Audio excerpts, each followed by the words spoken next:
datang ibunya kendaraan di belakang. Kalau misalnya datang, jadi nanti apa namanya STM.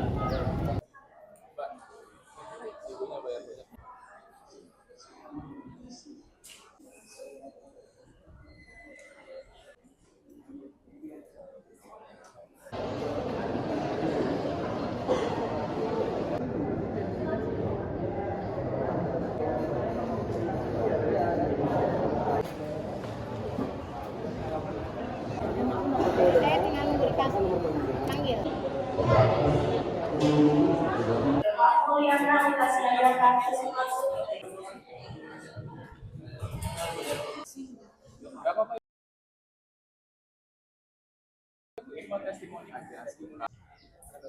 Ya.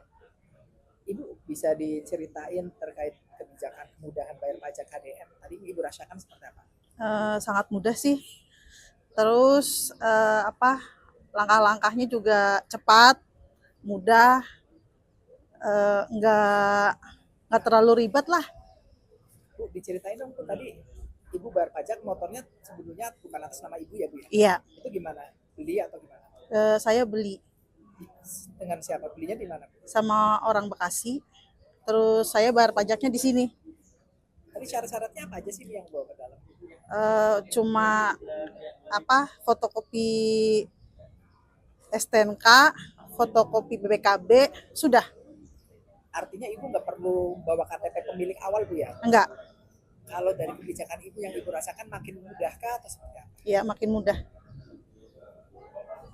Ya, Bu, apa namanya, ini pertama kali Ibu bayar pajak dengan sistem kayak gitu atau Iya, pertama kali. kalau sebelumnya gimana sih, Bu? Kalau sebelumnya sebelum ada kebijakan ini? Sebelumnya harus pakai KTP pemilik yang pertama. Jadi kita harus nunggu kita harus ke pemilik yang pertama dulu minjem KTP. Ribet jadinya. Iya, Berarti Ibu beli motor tahun kapan? tahun kemarin. Tahun kemarin masih kayak gitu sih. Berarti perbedaannya makin mudah aja. Makin gitu. mudah. Berapa lama tadi Bu prosesnya? Nggak lama, paling cuma 20 menit langsung jadi. Biasanya lama. Bu, dengan ada kebijakan ini Ibu makin tergerak untuk rajin bayar pajak? Iya, makin tergerak bayar pajak. Karena kan dimudahkan juga. Iya, ya. Nama lengkapnya siapa, Ibu? Saya Fenty Yunianti. Tadi bayar pajak motor berapa? Bayar pajak motor cuma 335. Alamatnya di mana, Bu? Saya lingkungan Cipayung. Terima kasih, Bu. Iya. Biar ibu tahu nonton ntar nobar keluar. Dapat undangan, berarti mereka yang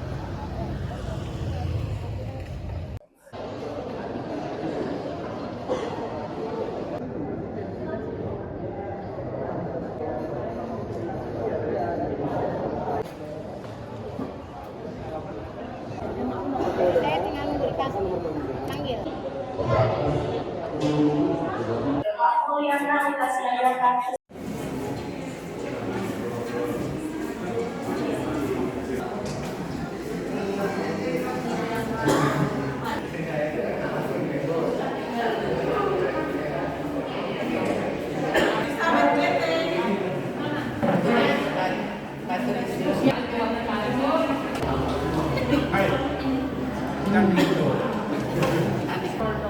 Iya, sudah pernah ada di Dia kan tuh yang baik Ali.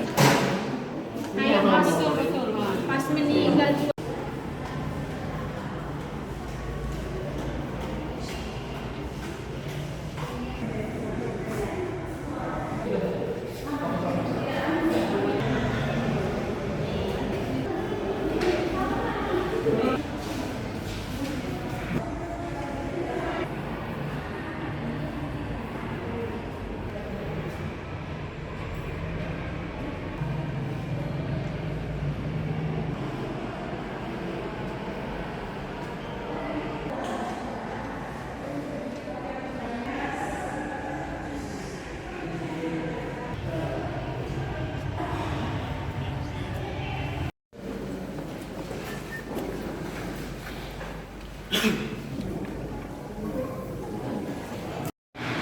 Yang saya hormati Ketua DPR bersama seluruh anggota DPR boleh menghadiri RDP pada hari ini dengan baik. Saya menyampaikan bahwa supaya tuntas kita RDP,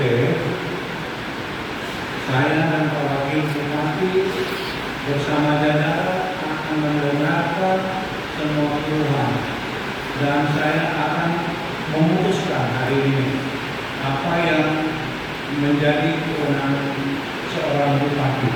Kami sudah 3 kali bahkan sudah melakukan pertemuan bersama. Kami bertemu Bapak Wakil Bupati, kemudian kami bertemu awalnya dengan direktur, kemudian kami ke Pak Wakil. Kami sempat datang juga bertemu dengan pimpinan dewan dan anggota. Tetapi sekali lagi kami tidak mendapatkan kepastian. Jawaban pasti tidak ada, SK pun tidak ada. Sampai akhirnya di tanggal 7 April, sudah bulan keempat, kami pagi itu menutup sementara, kami menunggu Bapak Direktur untuk kami menanyakan bagaimana nasib kami. Otomatis kami harus menutup sementara poliklinik karena kami butuh waktu.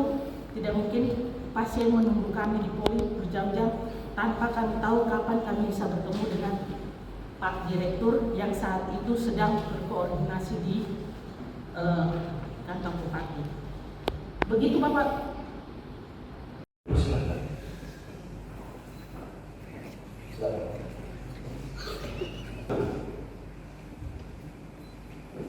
Saya sudah dengar. Sangat jelas. Jadi saya minta, kenapa insentif kita kurangi? Pertama, himbauan dari pemerintah pusat agar kita efisiensi. Ini untuk kepedulian kita, efisiensi sedikit. Dokter, tadi mereka sudah mengatakan akan buka. Dan saya harap itu mereka laksanakan, dan saya akan tetap bentuk tim untuk pemeriksaan. Ya. Kalau untuk pengambil alihan manajemen rumah sakit sendiri bagaimana ini? Nah, saya ambil alih sekarang, manajemen saya ambil alih, sehingga terjadi pelayanan yang baik untuk masyarakat. Oke, siap. Stay updated. Info terkini masih banyak. Jangan lupa subscribe, like, dan share YouTube official OKZone. Dan selengkapnya ada di okezone.com.